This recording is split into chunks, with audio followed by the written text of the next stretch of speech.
Dahil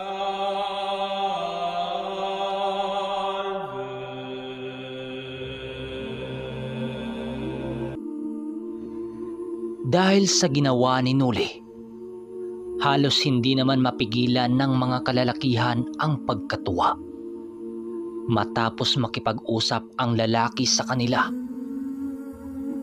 agad naman itong tumalikod at umalis ng sabungan. Hinayaan lang naman ito nila Nuli dahil alam nilang uuwi na ito kung saan man ito nanggaling. Hanggang sa nasipat nila ang dalawang matanda na naroon sa lugar na purong may mga karga sa katawan. Ang mga taong nilapitan nila Manong Duming ay ang mga sabungerong may mga nakasabit na medalyon o anting-anting sa kanilang mga liig. Uso kasi noon ang salo-salo ng inuman ng tuba sa mga antingerong magkita-kita sa iisang lugar. Paglapit nila Nuli at Danilo rito, pinainom sila ng tuba nila Manong Duming at Mang Carpio. Tinanggap naman nila yon dahil kampante naman sila kung ang dalawang ermitanyo ang magyaya sa kanila. Bali nasali ang kanilang pangkat noon sa mga antingerong sabungeros sa lugar na yon. At nang mga oras na yon, nagkaroon ng tagisan ng mga anting-anting at mutya sa pamamagitan ng paggamit sa mga tandang na ilalaban. Ang bawat sabungerong may mga karga ay naroroon, maging may karga sa kaliwa man o kanan, anting-anting at nanggagaling sa mga elemento ay naroroon. Lahat ng yon ay nasaksihan ni Nuli kung papaano nagkasundo ang mga taong may karga sa makaliwa man o kanan. Habang nanunood sila dito, pasimple naman nilang kinausap ang ermitanyo dahil talagang naguguluhan dito si Nuli. Mano, ang akala ko ba kapag nagkita-kita ang mga antingerong, salungat ang kanilang kapangyarihan sa bawat isa, hindi ito magkakasundo? Bakit iba ang nakikita natin ngayon? Uwi kanyang pabulong. Oo, tama ka. Pero hindi lahat. May mga antingero naman na kahit nagtataglay ito ng kapangyarihan sa kaliwa, ay kaya nitong pipigilan ang udyok ng kadiliman. Sagot naman ito. Ano ang ibig sabihin mo, Mano? Magagawa lamang nila yon kung kalahating nila lang naman sila sa kanan. O tama ka. Yang si Carpio ay kapangyarihan sa kaliwa ang gamit niyan. Kung nagkataong wala yang alam sa kanan, malamang matagal na tayong tinuklaw niyan. Hindi rin biro ang taong may kapangyarihan sa kalahating dilim at liwanag, dahil paminsan-minsan gumawa ng paraan ang dyablo upang pangingibabawan ng kasamaan ang isang taong nagtataglay ng kaliwat kanang aral.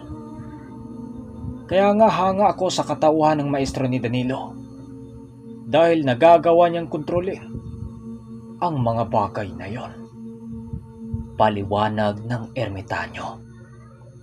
Balik tayo sa kwento. Ang patagisan ng kanilang mga mutya, gaya nga ng sinabi ko, ay maglaban-laban sila ng kanilang mga pambatong manok na pinamunuan ng isang lalaking puno ng agimat ang katawan. Lilinawin ko lang ha, ang pwesto nila Nuli noon ay wala na sila sa sabungan na kanilang pinuntahan kanina. Nasa kabilang bahagi sila noon ng sabungan na kung saan purong may mga agimat ang nagagawi doon. Ang matandang nakita nila Nuli ay isa sa tagagabay ng mga nilalang na may gamit sa kaliwa. Dahil kapag hindi ito makontrol ng salamangka, maaaring madugong labanan ang mangyayari sa lugar, lalo na't naroroon ang iba't ibang uri ng mga antingero. Ito din ang namumuno sa mga antingero sa mga gamit nitong taglay-taglay. Lahat ng mga antingerong sabungero doon ay nagpakita ng kanilang lakas, at ayon pa kay Nuli, nakasipat din siya ng isang manok na purong itim, na hawak-hawak ng isang matandang lalaki. Sa karamihan ng naglalaban ay halos hindi makasabay ang mga sabungerong may anting-anting lamang. Sa isang lalaking na puno ng porselas ang mga braso nito. Ayon kila Nuli, halos 20 ang bilang ng mga antingerong hindi pa natatablan ang kanilang mga tandang.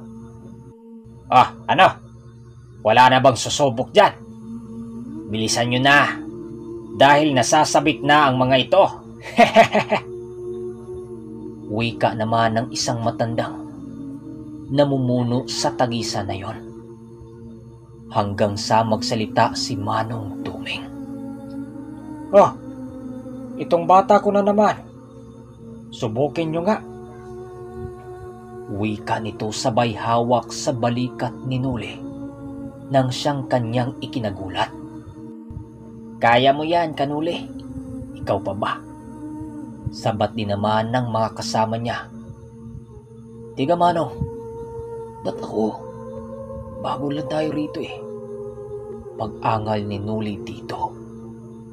Ngunit nang makita ng mga antingero ang katayuan ni Nuli, may ibang nagsasabi kung bakit isinali ang isang binata sa subukan. Bata pa yan. Ano bang alam niyan? Dahil purong may mga edad ang nasa tagisang yon, kung kaya't bagito ang tingin nila sa isang kagaya ni Nuli. Subukin niyo muna bago kayo magsalita. Wika naman ni Mang Carpio sa gilid ni Mang Tuming. Dahil sa sinabi ni Mang Carpio, nagtawag ng isang makakaharap ni Nuli ang matandang namumuno.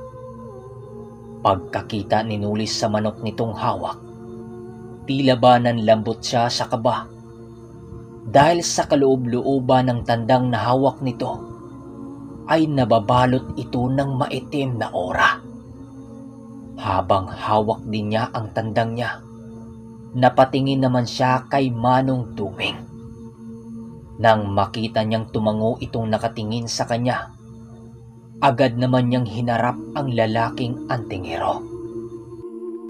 Paglakad ni Nuli sa gitna, dala ang unang tandang nalalaban.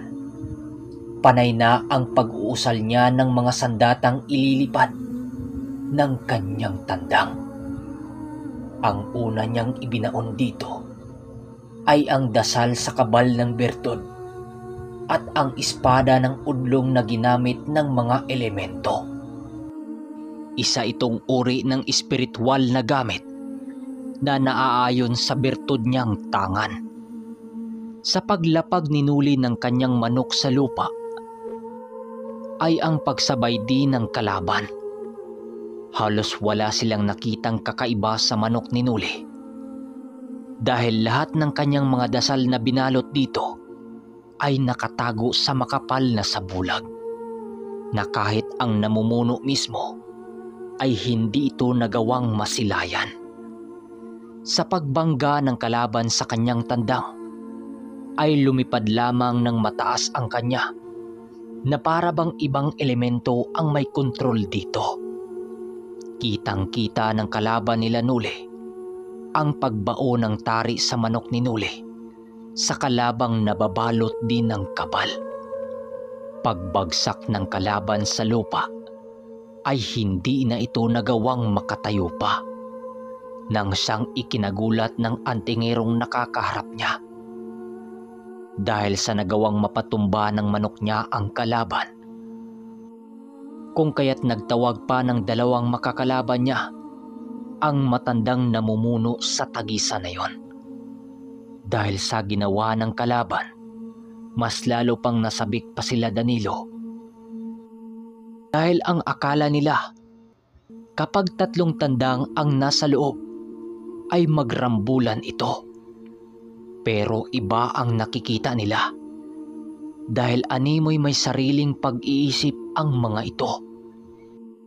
Imbis magrambulan ang mga tandang, ay pinagtulungan nito ang kanyang pambato. Sabay-sabay ding sumugod ang mga ito at sabay ding itong bumagsak sa lupa.